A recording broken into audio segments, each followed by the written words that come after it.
Automotive guys, you want to know more about air conditioning?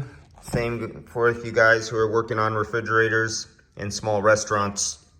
If you haven't heard about engineering mindset, they also are in different languages.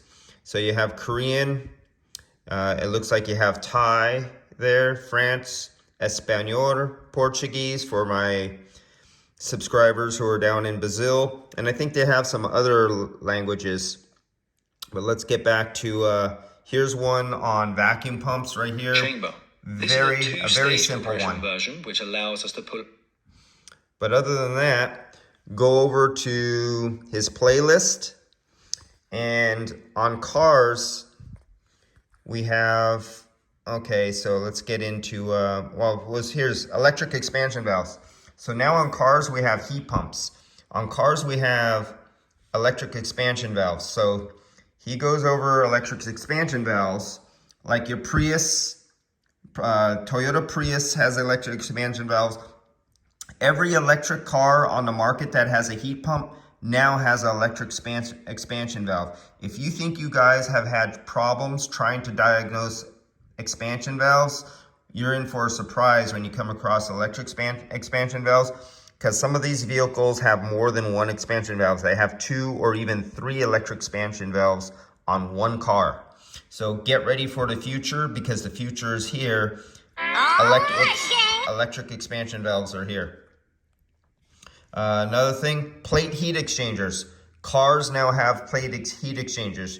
Your Dodge Hellcat, every manufacturer from European cars, Asian cars, and American cars, especially cars that are full electric and hybrids, have heat exchangers on them. So go to heat exchangers, because if you have not seen a heat exchanger with a glycol loop system with the expansion valve on a car, you will be seeing them soon as they get out of warranty. This is the future of cars, and the future has already been here for several years. So go about heat exchangers.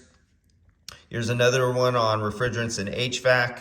You got right there. And remember, these are in multiple languages. So if you speak Spanish or Portuguese, Korean, Hindi, you got it. It's translated in this engineering mindset. Heat pumps. Heat pumps are now on cars. You need to get familiar with how a heat pump works, and at least the concept, because when you get your first Tesla into the shop, or even a Hyundai or some of these electric cars, they're full electric, they have heat pumps in them. So get ready for failing heat pumps. You got to know how a heat pump works. VFR training. Everything is a variable refrigerant system. It's a variable speed compressors on cars. So they don't look exactly like this because this is on commercial. So this won't be exactly the same, but this is basically what you have in cars. HVAC training, chiller training. So this is what we have, guys. And here's the different languages for your country: Japanese, Italian. All right, I'll see you guys. Engineering mindset, this is where you want to go.